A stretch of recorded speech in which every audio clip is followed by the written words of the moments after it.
What would you do if you woke up one morning as the most useless kind of mudge in the kingdom, fighting a war on 4 fronts at once? Because that is exactly where our story begins, and by the end, 3 nations will be afraid of his buildings. Meet Luo Hao, a college shut-in from our world.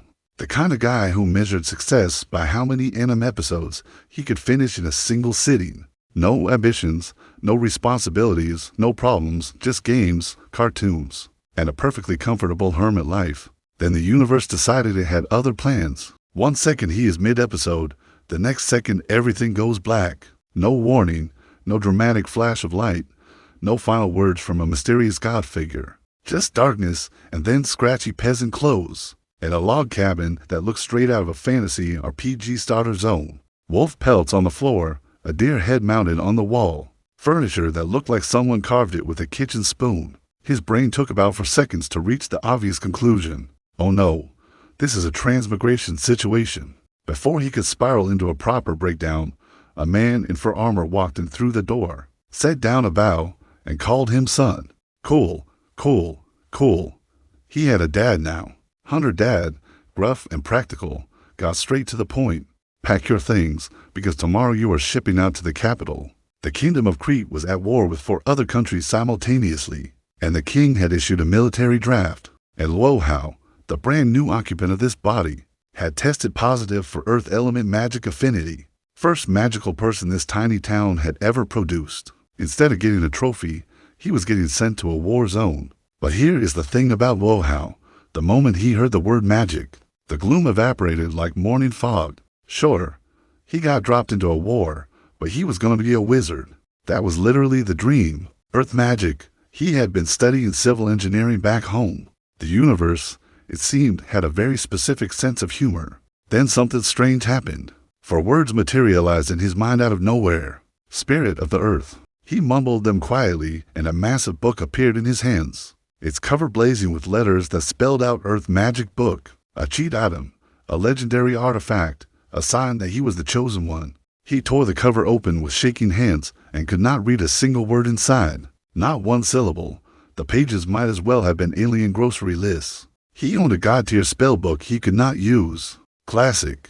He put it away by mumbling the words again, at least grateful for the convenient storage system, and went to sleep trying to stay optimistic. Next morning, Hunter dad triple-checked his luggage like he was packing for summer camp. They headed to the town's recruitment station together, and that is where 3 familiar faces appeared. Faces from memories the old Luo Hao left behind, which Luo Hao had quietly absorbed overnight. There was Rona, a purple-haired girl with a dream of becoming a battlefield medic, made of pure stubborn heroism. There was Giles, the mayor's son, who immediately called Rona my Rona and got his foot stomped into the ground for it. And there was Walker, the sheriff's kid, big and blonde, radiating responsible friend energy from every pore. All 3 of them had volunteered for the army. Meanwhile, Luo Hao, the only actual magic user in the group, was the one being forcibly drafted. Great start. The recruitment officer looked him up and down like a rare specimen, declared him lucky, and pointed him toward a decorated carriage. His friends got the infantry treatment. Giles had to walk 30 kilometers on foot and was already whining. Rona got a horse because of military policy, which made Giles even saltier. Walker told him to shut up and follow orders. As the carriage rolled north toward the capital, Luo Hao found himself thinking about Hunter dad standing back on that road, watching him leave. Here is the thing. Back in the original world, his real father had died when he was very young, having this gruff woodsman fuss over him like he was made of glass. That hit somewhere deep and unexpected. He did not plan to catch feelings in his first week of transmigration, but here they were. The driver told him to read the briefing materials left on his seat, so he cracked open a pamphlet beginning with a letter from King Nelson VI. Very inspirational, very I believe in the magic inside you, very your kingdom needs you.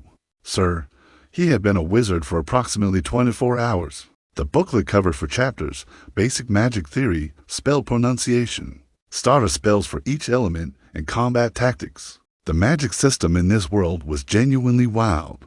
Beyond the basic for elements of wind, water, fire, and earth, there were lightning, ice, light, dark, nature, summoning, time, space, and even banned schools like necromancy and curses. Dragons and elves had their own exclusive magic on top of that. Someone had clearly designed this world like an MMO class system and gone completely off the rails with it. The spell pronunciation chapter was 168 syllables, with phonetic guides next to each one, basically a magical alphabet for beginners. He skipped ahead to the earth magic section and found his grand total of available spells: stone skin and rock reinforcement.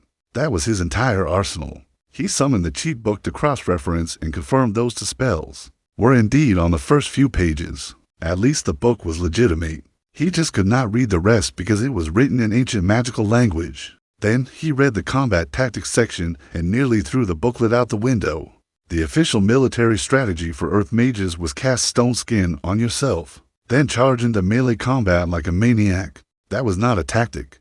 That was a suicide note with extra steps. Along the road, the carriage picked up for more magic recruits. 3 fire element boys and a water element girl named Air. The moment Luo Hao mentioned he was earth element, everyone looked at him like he had announced a terminal diagnosis. Air gently explained the situation. Earth magic was the bottom of the barrel.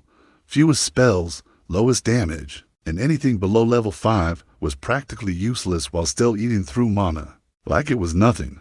Most mages never even reached level 4 in their entire lives. Wonderful.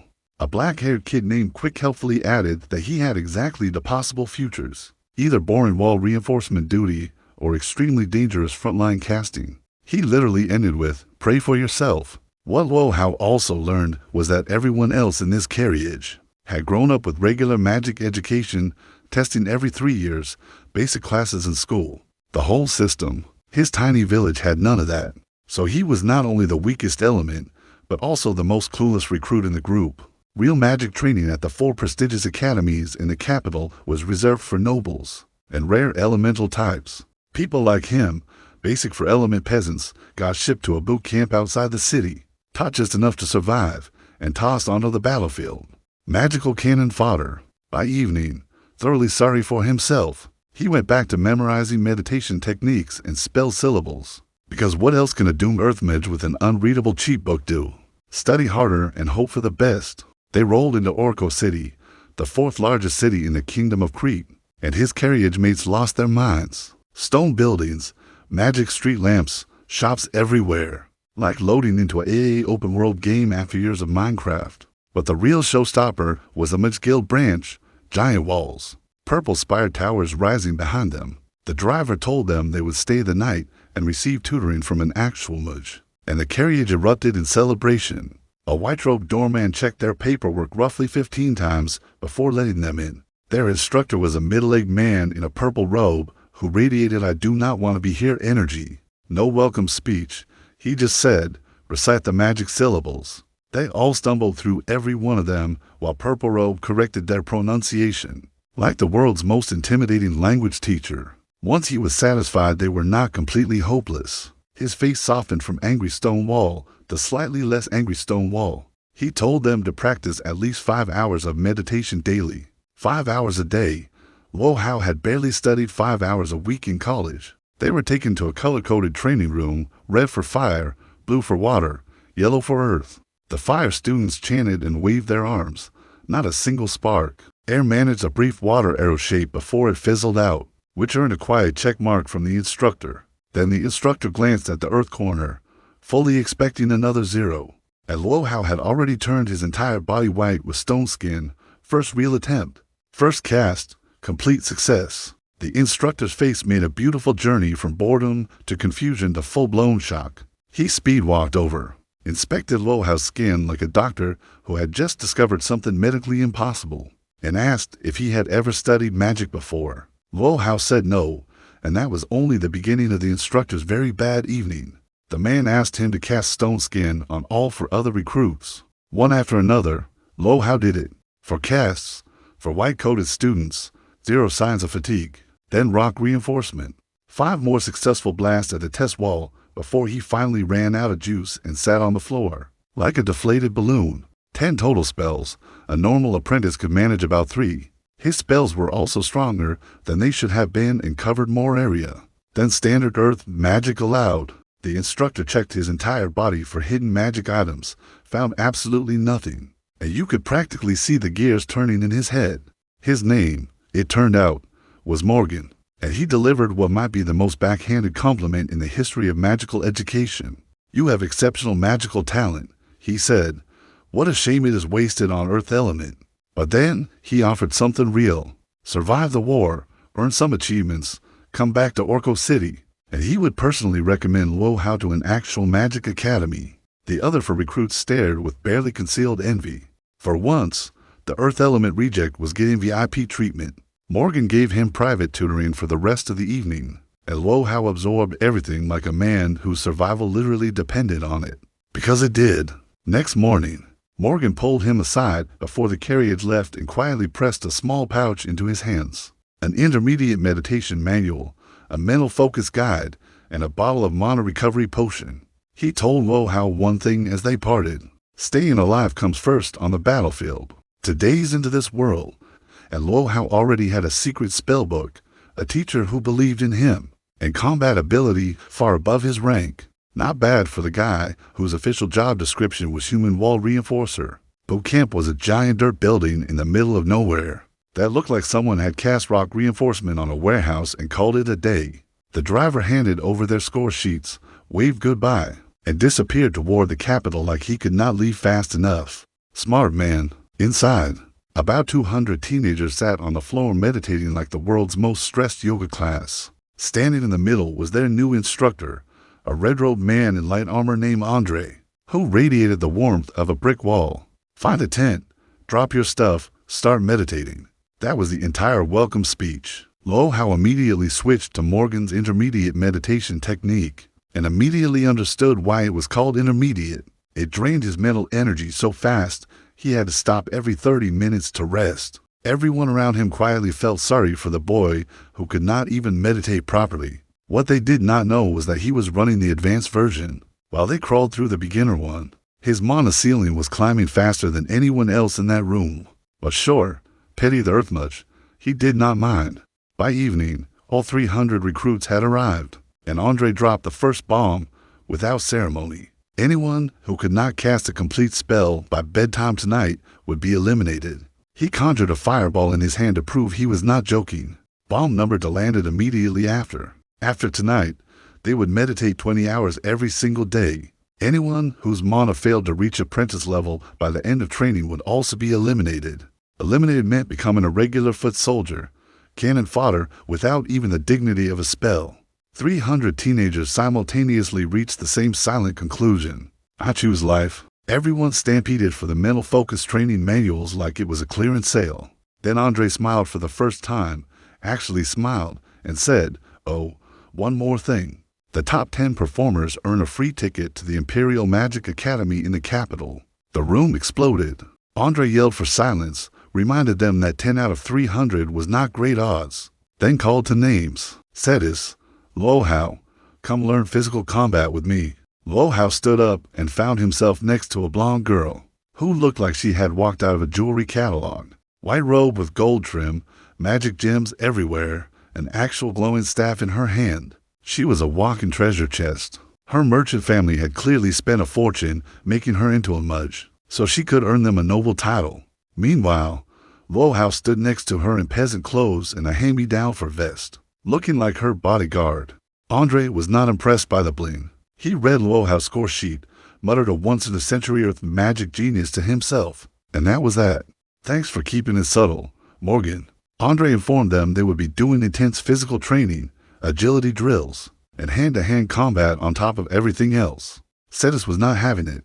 She demanded to know why magic users needed to brawl like soldiers. Andre laughed coldly and said, "You think you are a legendary archmage flying around the sky? You are not even apprentices yet. Any veteran soldier can destroy you right now." Fair point. Brutally delivered, but fair. They hit the outdoor field and started running laps. 100 dad's years of forced wilderness training finally proved its worth. Luo Hao's body was in solid shape. He could run for a long time without breaking pace. Cetis collapsed after to lapse. Andre stared at her with zero sympathy and told her to keep going. To her credit, she gritted her teeth and got back up. A spoiled rich girl with genuine backbone. Respect. Training did not end until midnight. By then, Cetis could not walk, so Luo Hao carried her back on his back. Andre had already processed the elimination list. A truckload of crying teenagers were being hauled away to the regular army overnight. Nothing says good night like watching that convoy leave. Back in his tent, Luo Hao discovered something remarkable. He could meditate while doing physical exercise. His body just did it automatically. This was definitely a transmigration bonus that original Luo Hao never had. It meant he could train his body and grow his mana simultaneously, like an experience multiplier running every moment of every day. He pulled out the magic book one more time before sleep. Beyond those known spells, there were dozens more beginner spells he could not read. The book was a buffet, and he was standing there without a menu. Learning ancient magic language jumped straight to the top of his to-do list. For in the morning, and training resumed before most people had finished dreaming. Andre dragged Luo Hao and set us out to the field immediately because apparently they were his special projects. When Luo Hao asked about learning ancient magic language and other earth spells, Andre handed him a level to quicksand scroll he could not even use yet and told him to enjoy window shopping. That was the extent of the lesson. Very helpful, coach. During the morning run, Cetus looked completely fine after the previous day's destruction. Turned out she had chugged a body restoration potion overnight. Rich girl privileges. But she opened up a little during the run and said something that changed how Luo Hao saw her. If she failed to earn a noble title through magic, her family would just marry her off to some nobleman as a business deal. She was not chasing glory. She was trying to avoid becoming a human transaction. The jewelry and the expensive staff suddenly felt less like luxury and more like chains. Luo Hao let her draft behind him to make the running easier and kept his mouth shut for once. Afternoon brought combat training with Andre, and this man could fight in ways that seemed physically impossible. Footwork like tracking a ghost, strike surgical and precise, all while casually running stone skin and water shield without even chanting. Cetus whispered an explanation. Battle mages permanently sacrifice their ability to advance in magic power, but in exchange they can instant cast any basic level 1 spell. No chanting, no delays. You trade your future for being absolutely terrifying right now. Luo Hao watched Andre's demonstrations like his life depended on every detail, because it quite literally did. Over the next month, more top students joined their combat group and the training became even more brutal. 20 hours of meditation daily, plus physical combat on top of that. His secret weapon, meditating while exercising, kept him functional while everyone else ran on fumes. Another wave of eliminations went out to the regular army, and the survivor pool kept shrinking. Then came the announcement everyone had been waiting for. Andre lined them all up and read the top 10 names. Cetus made it. Luo Hao made it.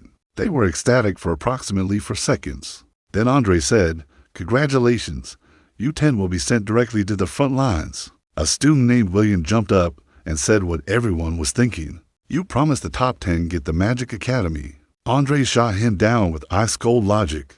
"Do you understand we are fighting a real war right now? If the defense lines break, your noble title means nothing." He went further, speaking of the two super mages protecting the kingdom. Fire Super Mage Master Ryan, spending his entire career holding back an endless elven invasion at the northern border. Light Super Mage Master Hood, 73 years old, still running between battlefields healing wounded soldiers. Both of them had given up their chance to advance to forbidden spell level just to keep people alive. The room went dead silent. Even Luo Hao felt a stab of guilt, and he was not even from this world. Andre softened slightly. The academy promise was real, but only for those who came back alive. Then he assigned battlefields, 5 people to the east, 4 to the west. He closed his notebook, looked directly at Luo Hao, and said flatly, "You go to the southern front." Gasps erupted through the group. The southern front was where the fighting was worst, and being ranked first in the entire training camp earned Luo Hao the honor of being thrown into the meat grinder first. What an honor! But then Andre leaned in close and whispered something that gave him actual chills. "I saw you secretly practicing quicksand at night. Grow stronger quickly. You have a bright future." Kid, he had known all along, watched him sneak practice a level to spell he was not supposed to know, and instead of calling it out, he just believed in him. As everyone loaded into separate carriages headed for different war zones, Cetus ran up to Luo Hao and shoved a small fancy pouch into his hand. Before sprinting away with her head down, he opened it in the carriage with the delicacy of a man defusing a bomb. 3 small bottles of Earth Element Spirit Liquid, each one allowing 3 extra level 1 Earth spell casts. A handwritten note imperfect, Pretty handwriting. These are for you. Thank you for taking care of me. I hope we meet again at the Magic Academy. He tucked the pouch away and caught himself thinking she was actually quite pretty and had a genuinely good personality. Brain, focus. We are heading to a war zone, not writing a romance novel. 3 days and 3 nights of carriage travel later, he arrived at the southern border. Along the way, he read the war briefings, and the geopolitical situation was a complete mess. The Luo Duchy to the south, a resource-starved peninsula surrounded by ocean on 3 sides, had been poking at Crete for years because Crete was their only neighbor. The elves attacked from the north every single spring like clockwork. The kingdoms of Liro and Ross to the east and west had seen the elf invasion and decided it was perfect timing to join in as well. Crete was being punched from 4 directions at once, while its super mages stretched thinner than butter across too much bread. He walked into the southern main camp, and the receiving officer took one look at his young face and sighed. The capital keeps sending us lower and lower ranked mages. Then the man read his file. Rare earth magic genius. One raised eyebrow, then something terrifying. We will not waste you on wall duty. Report to the Vanguard camp.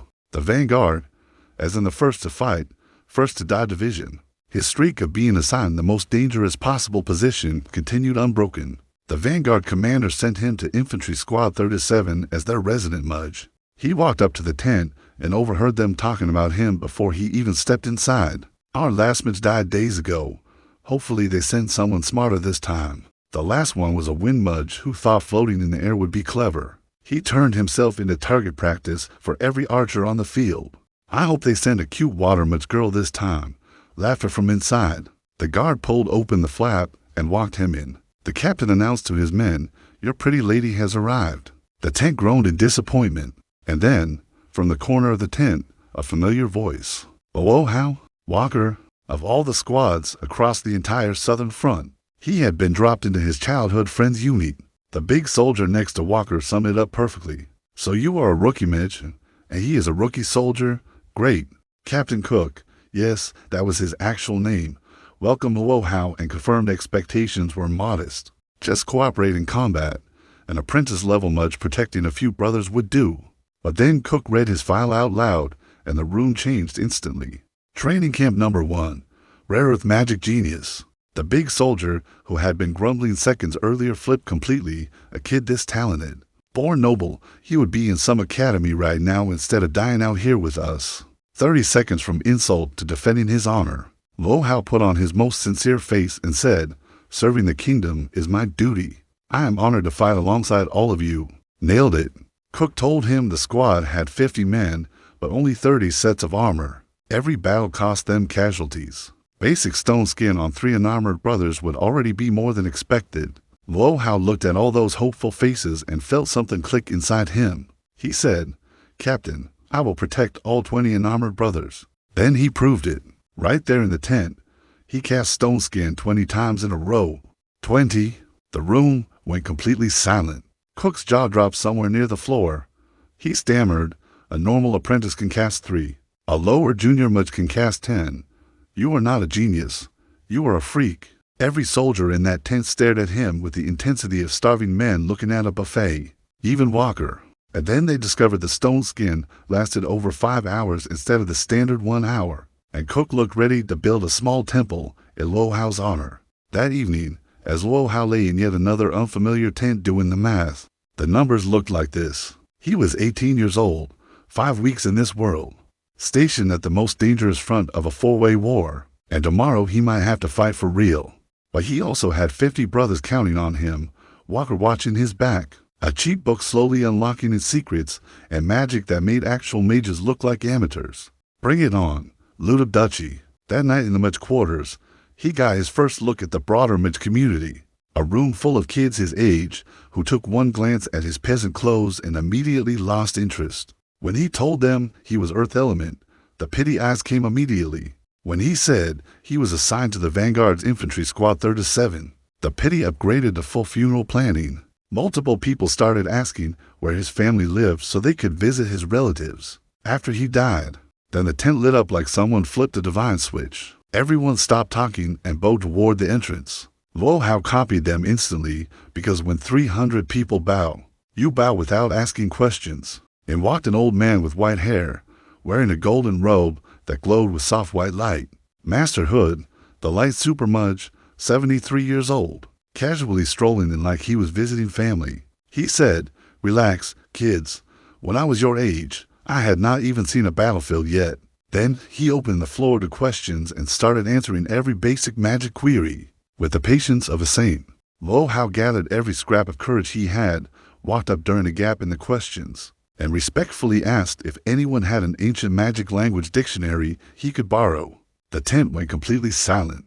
Everyone stared at him like he had just asked God for homework help. Hood looked at his shabby clothes, sighed softly, and asked the room if anyone had a dictionary to spare. 15 hands shot up holding the exact same book. A student named Eri pressed his copy into Luo Hao's hands and told him to keep it. He explained that for most mages, there were only a handful of spells per element at levels 1 and 2, so nobody actually needed a dictionary. Luo Hao thought about the dozens of pages of beginner spells sitting in his secret book, and said quietly, "I just want to learn more." Eri patted his shoulder like a man comforting someone at a funeral and told him to stop studying and start meditating, because the resident death rate in infantry squads was over 60%. Lovely. Then Hood walked over to him specifically, asked where he was stationed, and when Luo Hao answered, something shifted in the old man's eyes. "I will come find you tomorrow." Eri explained what that meant. Hood was so kind-hearted that whenever he met young people thrown onto the battlefield as cannon fodder, he gifted them small magic items he had personally made. Light magic specialized in healing, blessings, and even resurrection. His gifts were essentially portable survival packages, and apparently, Luo Hao's spectacularly clueless dictionary questions had activated Hood's sympathy ahead of schedule. He had accidentally speedrun the process. Next morning, Hood showed up at Squad 37's tent. He said he had checked the file and that Luo Hao was significantly stronger than expected. Luo Hao's heart sank, convinced this meant no free gift. But Hood asked how many level 1 spells he could currently cast. 24. Luo Hao said honestly, growing by about 1 every 3 days. Hood's eyes went wide. The file said 10. Instead of the basic potions he had planned to give, Hood placed a beautiful silver pendant in Luo Hao's hand. His voice was calm, but what he said next was absolutely insane. "This contains 1 use of level 5 holy healing. It instantly heals all injuries except fatal heart wounds and severed limbs, and it works on 50 people at once." Luo Hao stood holding what was basically a portable miracle and forgot to say thank you. His brain just stopped functioning entirely. Hood patted his shoulder and said, "Earth mages are not the most hopeless in this kingdom. You could become one of its brightest new stars." Then he walked away like he had not just handed a teenager a weapon of mass salvation. After standing there frozen for too long, Luo Hao yelled, "Wait, how do I use this?" Too late. Hood was gone. That evening, Luo Hao cracked open the ancient magic dictionary and started translating the spells in his secret book. What he found made his jaw hit the floor. Earth magic, the element everyone dismissed as useless, had a massive collection of hidden attack spells and special abilities that apparently nobody in the world even knew existed anymore. Powerful stuff, dangerous stuff, stuff that would raise serious questions if he used it publicly, because a random nobody casting forgotten ancient magic would attract exactly the kind of attention he could not afford. He memorized everything as secret trump cards, but one spell caught his eye above all others. A single target attack spell, just as easy to cast as stone skin. He read its name quietly. Petrify organs. It did exactly what the name implied. Stone skin made your outside rock hard. Petrify organs turned someone's insides to stone. Same magical family, wildly different energy. He went to sleep feeling better about his survival odds than he had in weeks. Next morning, war. Cook told him the Luda Duchy was massing troops and their squad was in the attack order. He put his heavy hand on Luo Hao's shoulder and said, "It is on you, kid. No pressure." The strategy was clean. Cast stone skin on all 20 unarmored soldiers 2 hours before battle. Meditate back to full mana during formation. Enter combat with 25 charges ready. When the horns blew and the armies clashed, it was absolute chaos. Swords swinging, arrows filling the sky like angry rain, attack spells lighting up the field, soldiers dropping every second. But Squad 37, 0 injuries. Stone Skin was doing its job beautifully. Then the enemy rolled out their trump card, a 20-meter siege tower on wheels. covered in anti-magic stones that neutralized every spell on contact. Inside, enemy mages launched devastating attacks at Crete's lines. The Mage Core focused everything they had on it. Every spell fizzled out the moment it touched the anti-magic surface. Hood appeared in the sky with wings of light, throwing a massive shield over the entire army. But even he could not destroy the tower. Light magic lacked the raw offensive power, and the stones ate everything thrown at it. Stalemate, the tower kept advancing. And then Luo Hao had an idea so stupid it was actually genius. The tower was magic-proof. The mages inside were magic-proof. But the ground it was standing on was not. He cast quicksand. A 40-meter wide sinkhole opened directly underneath the tower. The entire 20-meter structure, plus every soldier around it, just sank. Like a ship going down, slow and absolute. The few mages who managed to fly out were immediately turned into pincushions by Crete archers. The Luo army panicked and sounded the retreat horn. Hood dropped his shield, blessed the troops, and Crete's forces charged after them. But the enemy commander, a high-level psychic mage named Robert, had been watching through a bird's-eye view the whole time. He had seen exactly who sank his precious tower. He turned to a man in black and said, "Kill that earth mage." The assassin came in on horseback, dismounted, and wove through the chaos with a movement technique so fast it was terrifying. Luo Hao spotted him closing in, hand crossbow raised, dripping with poison. He started chanting. The assassin lifted his weapon. Luo Hao finished his spell. The man felt a sharp pain in his chest and dropped dead instantly. Petrify organs. No need to pierce armor when you can turn someone's heart to rock from the inside. Welcome to Earth Magic. The useless element just ended an elite assassin in a single cast. Crete won the battle, and won decisively. But even with victory, the vanguard's casualty rate had been over 30% across the whole army. Soldiers who had been joking with Luo Hao the evening before were gone. Squad 37, however, every single person came back alive. Captain Cook grabbed Luo Hao in a bear hug so tight it nearly cracked his stone skin. Then a messenger arrived and told Cook and Luo Hao to report to the main command tent immediately. When the brass calls for the rookie, it is either a medal or a coffin. The tent was packed with senior officers and high-ranking mages. Southern Front Commander Ackerman was there. Master Hood was there. This was 17 levels above his pay grade. Ackerman announced that the Luo Duchy was pulling back on all fronts, and the tent erupted in cheers. Then he listed what had been accomplished in a single battle.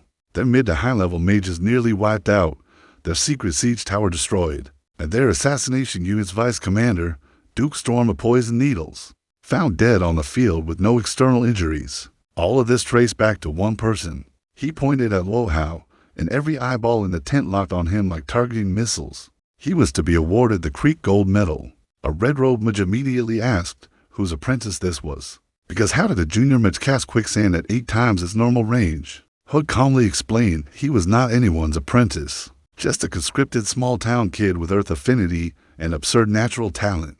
The range, Hood clarified, was for times normal on its own. His light shield had doubled it from there. Only for times overpowered.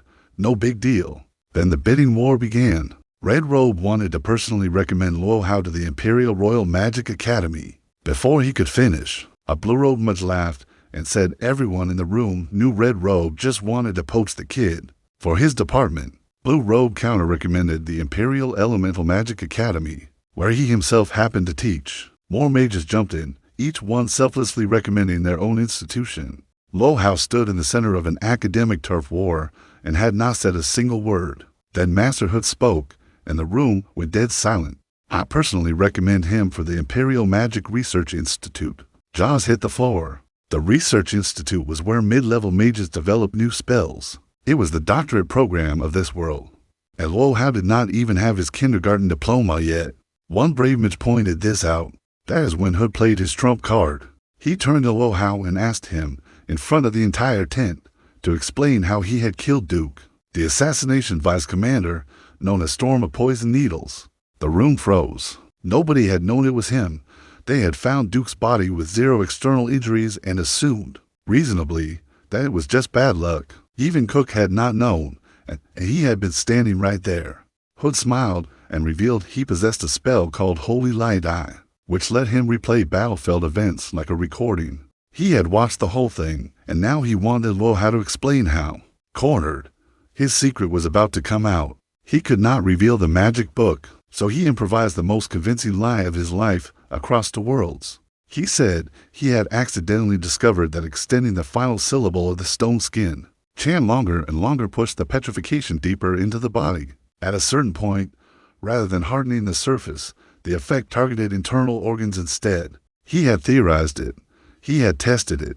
The room processed this in silence for exactly 3 seconds. Then everyone lost their mind simultaneously. A teenager had claimed to invent a brand new assassination spell by experimenting with the pronunciation of a beginner defensive spell. A level 1 magic that turned someone's organs to stone with no physical contact, no visible damage, and no known defense. And because it was technically level 1, any low-rank mage could learn it. The room went from this kid is talented to this kid is a weapon in approximately 3 seconds. Ackerman sent a guard to confirm the cause of death. The guard came back white-faced.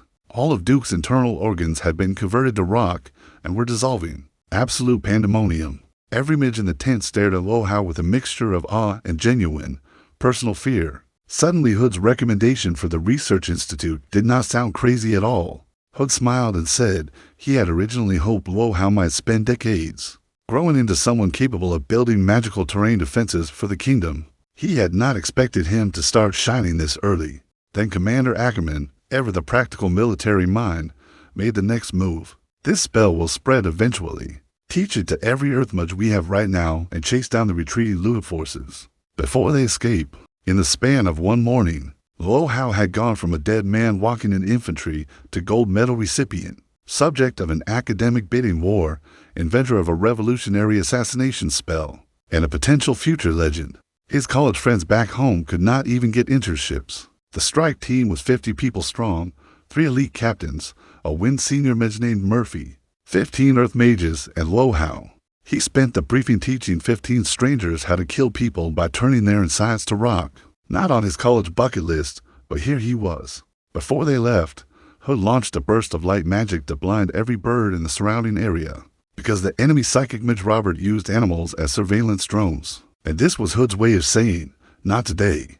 They mounted up and rode out, galloping through the countryside. Luo Hao could not help admiring how versatile light magic truly was. Healing, shielding, blessing, anti-spy bird countermeasures, practically everything.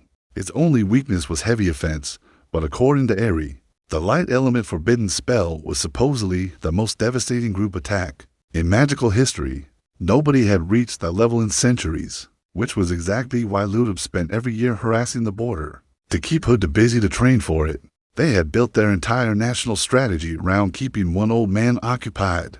Then the assassination captain signaled everyone to halt.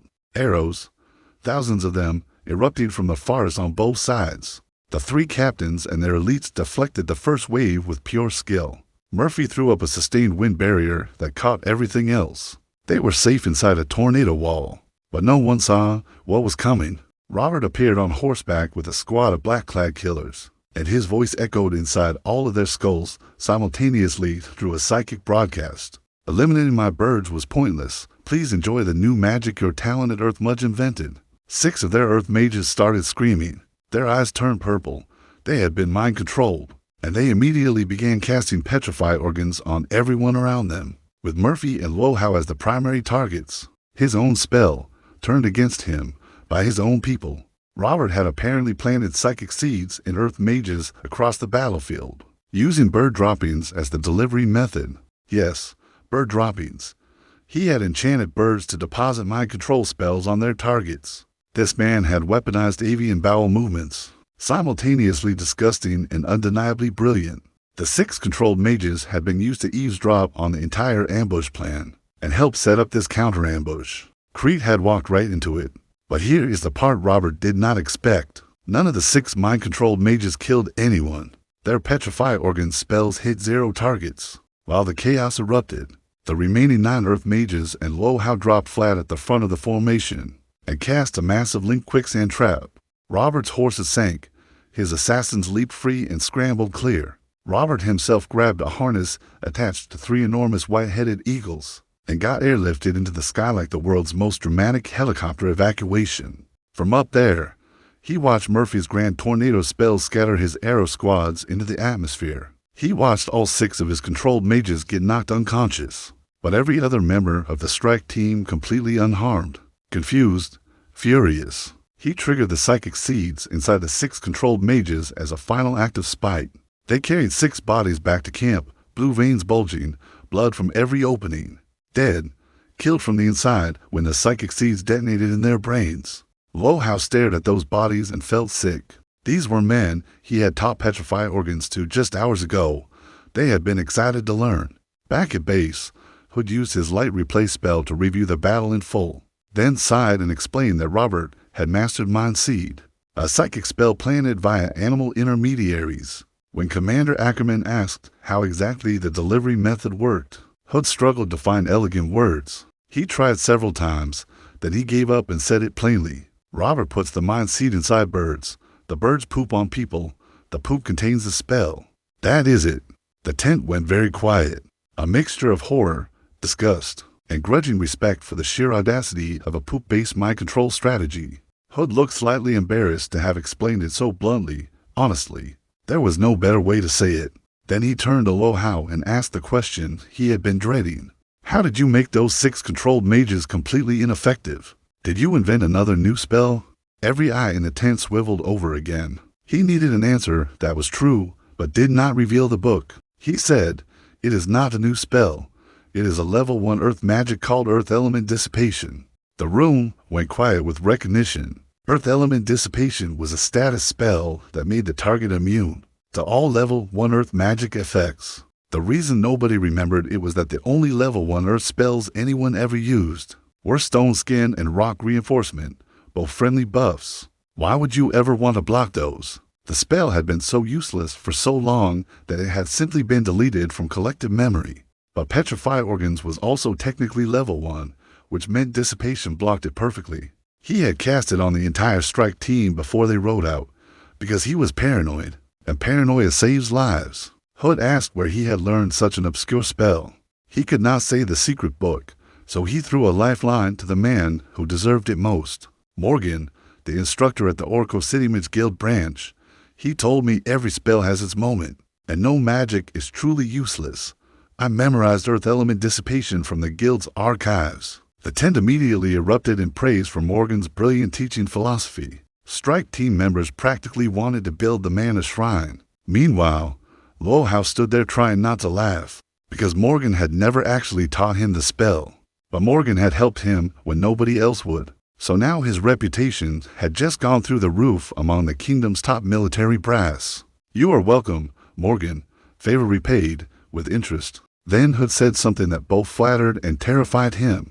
"Maybe your flexible thinking is your greatest talent. I have changed my mind about the Research Institute. You should stay on the battlefield, where your tactical creativity can bring us more surprises." Translation: You are too useful to send to school. We are keeping you in the war. Everyone enthusiastically agreed. A person who could reinvent combat tactics on the fly was rarer and more valuable than a research genius. He politely said he was just a small-town nobody who was not even a proper apprentice yet, and that they were dramatically overestimating him. Nobody bought a single word of it. Then Hood dropped 3 bombshells in rapid succession. First, his official Mage Association badge was being shipped to him, and he would be registered as a lower junior mage under Hood's personal name. Second, for expanding battle mage tactics and the level 1 combat magic system, he was being awarded the title of Quasi-Baron of the Kingdom of Crete.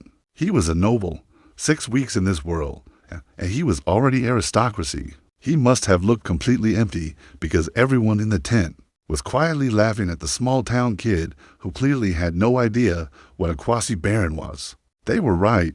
He had no idea. Was that good? Did he get land, a castle, a fancy hat? Commander Ackerman himself performed the knighting ceremony and told him to keep contributing to the kingdom's magical development. Luo Hao bowed and said, "I will always consider it my honor to serve the kingdom of Crete." Ackerman nodded approvingly. The sincerity was there, even if the noble etiquette was not. 3 days later, Luda made one final token attack exactly as Ackerman had predicted. Hood kept blinding every bird in the sky to prevent another poop-based mind control incident. The fight lasted half a day. Casualties were minimal on both sides. And then Luda pulled out completely. Southern front secured. Saying goodbye to Walker and Aerie was harder than expected. Walker had to stay at the southern border, Eri was being sent to a nearby training camp. These had been his first real companions in this strange world, and leaving them behind stung. As he climbed into the Mage carriage headed west, he was mentally juggling into things, continuing his meditation grind, and figuring out how to keep publicly discovering spells from his secret book, without raising suspicion. Morgan could only cover so many explanations before people started asking questions. Then a thought surfaced. Cetus had been assigned to the Western Front. He caught himself smiling like an idiot before he could stop. Suddenly the 3-day journey ahead did not seem so long. The Mage Corps reached the Western Front in 3 days with the help of group acceleration spells. The briefing from Western Commander Amanda made everyone frown immediately. The Ross Kingdom's attack was far more aggressive than expected, which made no sense historically. Crete and Rost had once been the same country. Rost had carved off their eastern territory generations ago and handed it to Crete to serve as a buffer zone against elves and ludibrators. In exchange, Crete paid Rost a massive annual fee, even after building its own army. Attacking Crete was like burning down your own rental property. It made zero strategic sense. And yet here Ross was, deploying the Royal First Knight Order and their Wind Supermage, Master Gaia. Without a supermage of their own on the Western Front, Crete's forces had been getting demolished. The only reason the front had not completely collapsed was that Ross' own border walls and moat, built to keep Crete out, were ironically slowing down their own invasion. They had fortified the wrong side. Then Amanda mentioned the enemy was using magic siege weapons. Hood immediately asked, "Is it a mobile tower full of mages?" Amanda's eyes went wide. "How did you know?" Everyone from the Southern Front exchanged glances. Same towers, same design, and Rost and Lutup supposedly had no diplomatic relationship and did not even share a border. Something much bigger was happening behind the scenes. Hood told Amanda plainly that any future battle would require his full power just to stalemate Gaia, meaning he could not babysit anyone. They needed to locate and destroy the towers before the next engagement. The plan, Hood, Scout Captain Owen, and Luo Hao would infiltrate enemy territory at night on a reconnaissance mission. 3 people against an entire army camp guarded by a supermage. Normal Tuesday. Late that night, Owen threw Luo Hao on his special mount. They shot toward the Ross lines. Hood flew overhead with his light wings, invisible against the dark sky. They spotted all 3 siege towers, parked deep in the most heavily guarded section of the entire enemy formation. Getting to them would be like stealing cookies from the center of a dragon's nest. But Hood, being Hood, looked at the situation and decided they were already there, so why not? He began chanting from the sky. A spot of light appeared on the ground as their signal. Owen and Luo Hao jumped off the mount and squeezed their eyes shut. Something told him the next few seconds were going to be very, very bright. Screams erupted from the enemy camp. Hood had flash-blinded every single night patrol guard in the entire Ross camp with one light burst. Soldiers stumbled out of tents half-dressed, clutching their eyes, bumping into each other. Total, beautiful chaos. Up in the sky, Hood was having a reunion with his old classmate Gaia, except instead of catching up, Gaia was explaining that Ross' intelligence had calculated Crete was getting too strong and needed to be adjusted before winter, before Fire Supermage Ryan would be freed from the northern border. Hood called it what it was. Ross wanted Crete to stay weak and keep serving as their permanent meat shield. Gaia did not even deny it. He just shrugged and said they canceled each other out, and the Lyro Kingdom would handle the rest. Cold. But while the 2 super mages had their dramatic sky confrontation, Owen and Luo Hao had changed into stolen Rost uniforms and slipped into the camp. Owen moved through the blind, panicking soldiers like a ghost. Anyone who spotted them got silenced before they could blink. They followed Hood's guiding light spot straight to the 3 siege towers. No guards, all of them flash-blinded. Luo Hao found the perfect position, drank 2 of Cetus's Earth Element Spirit potions, grabbed Hood's range boost magic item, and fired off 3 quicksand spells in rapid succession. 1 per tower. All 3 20-meter structures swallowed into the earth like they had never existed. 3 spinning sand whirlpools where 3 siege towers had stood. Owen threw him on his back and they ran. Behind them, screaming, confusion, and the sound of an entire military strategy crumbling into a hole in the ground.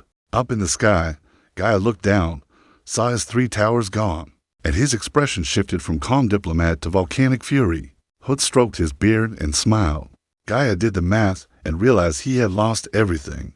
Without the towers to pin Hood down, Crete could stall until winter, free Ryan from the northern border. and collapsed the entire Three-Kingdom Alliance simultaneously. Hood cheerfully suggested a ceasefire. Gaia was too furious to respond. Hood escorted his team back to base, walked into the command tent, and calmly announced, "Mission perfect. All 3 towers destroyed." The tent exploded with cheering. Commander Amanda pinned gold medals on Owen and Luo Hao on the spot, his 2nd gold medal. Then Hood looked at him with a proud smile, and Luo Hao felt warm for approximately 1 second. Hood said, "There's one more thing I need you to do." The warmth evaporated instantly. He was sending Luo Hao alone to the Eastern Front, because the Luo Kingdom might also have siege towers, and now that the Western Front was stable, he needed his tower sinker elsewhere.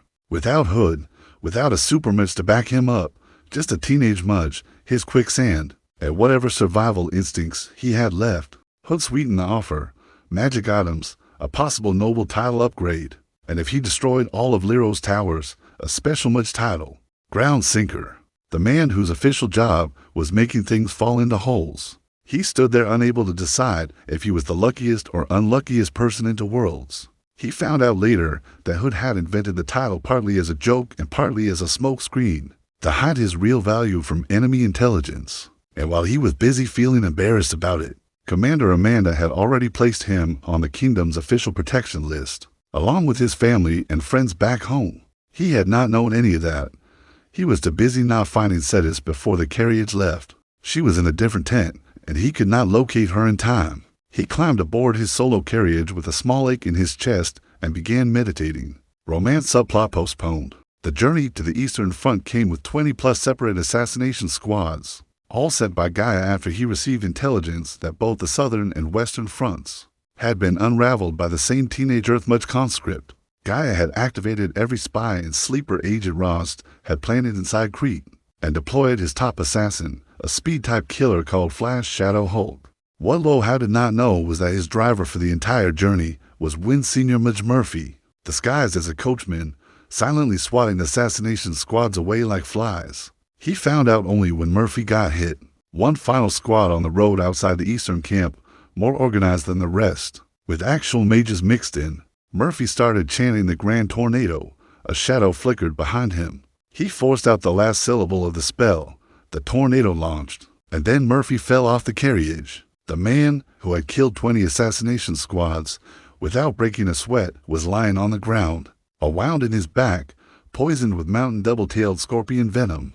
3 days of agony before death, and only Hood's resurrection could save him, at the permanent cost of a portion of Hood's maximum mana. Flash Shadow Hulk stood over Murphy like a movie villain and turned to the carriage. He had a junior spell breaker pendant around his neck. It blocked 10 level 2 or below status spells, stone skin, petrify organs, all of it. Cancelled on contact. He had come specifically prepared. He started walking slowly toward the carriage, savoring every step. Luo Hao pulled back the curtain, looked him in the eyes, and started chanting. Hulk smirked. "Go ahead. The necklace will eat it all." He was right about every spell he knew about, but a cloud of sand slammed into his face out of nowhere. Not a status spell, not targeting his body, just sand, magically directed, shoving itself into his nose, ears, mouth, and throat. No matter how fast he moved, the cloud tracked him perfectly, clinging to his head like something alive. He clawed at his face. He stumbled. He collapsed, suffocated to death by a level to lost attack spell that nobody in the world even remembered existed. His anti-magic necklace, completely useless against something that did not target his body, only filled his lungs with dirt. Loophole exploited. Assassin dead. Luo Hao loaded Murphy into the carriage, looted everything useful off the body, sank it with quicksand, and drove the rest of the way to the Eastern Front himself. At the Eastern camp, the situation was grim. Luo Kingdom had gotten intelligence about how the previous 4 towers were destroyed, and they had adapted. Their one remaining tower was surrounded by a wall of heavy cavalry, so thick you could not see through it, with assassin guards underneath and the entire Mage Corps covering from above. Getting within quicksand range was essentially impossible. But Luo Hao had a plan. He asked Commander Lehman one question. How many Earth Mages above junior level did they have on this front? 12, all mid-junior level or higher. He asked them all one more question when they assembled. Do any of you know the spell Rock Armor? 12 pairs of eyes blinked at him, confused. Rock armor was a leveled spell that covered someone in a heavy stone shell. Everyone considered it useless compared to stone skin because the armor was so heavy. It turned the wearer into a statue. Like wearing a car, nobody used it, which was exactly why Luo Hao wanted it. The math, 12 mages plus him, with a combined casting capacity of roughly 300 rock armor spells. The enemy had 1,000 heavy cavalry soldiers, already wearing full plate armor on horseback, positioned in a box formation around the tower. Half of Lero's entire stock of armored cavalry, all in one place, all protecting that tower. The plan came together in 30 minutes. Next morning, battle day. Phase 1.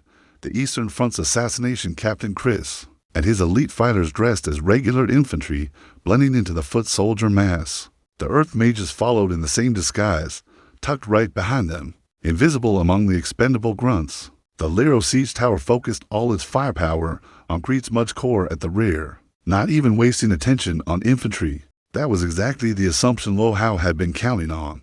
Phase 2.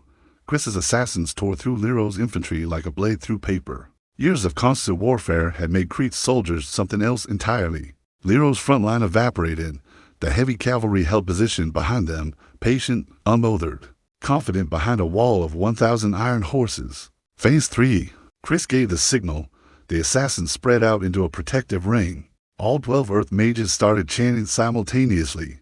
Rock armor landed on the enemy heavy cavalry's front line. Soldiers already wearing full plate armor on war horses suddenly had another layer of solid rock added on top.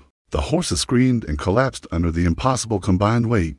The riders were pinned flat against their saddles, immobilized completely, like beetles flipped on their backs and unable to right themselves. 1,000 cavalry, the wall everyone had been afraid of, became 1,000 stone-encased speed bumps in seconds. The assassins vaulted over the wreckage and punched straight through to the siege tower. Lero swiveled the tower's firepower toward them immediately. Luo Hao grabbed Hood's magic pendant, activated it, and a light shield dome snapped into place over the entire group.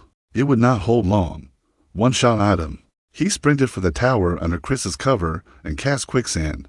Tower number 5 of his career, gone, swallowed by the earth like it had never been built. They turned and ran. Then the Bob brothers appeared, the black-clad twins on horseback, Lero's assassination captain and vice captain. They raised crossbows and began picking off retreating Creed assassins with poison bolts. Threaded shots through tiny gaps in light armor with surgical precision. 7 or 8 of Chris's elite dropped in seconds. Chris stayed behind alone to hold them off, buying time with his body. But the twins had precast earth element dissipation on themselves. They knew about petrify organs and had already blocked it. They had come prepared for him specifically. Chris knew the math. 2 against 1, and these two were built to fight as a pair. He was stronger than either twin individually, but together they had him beat. He drew his sword.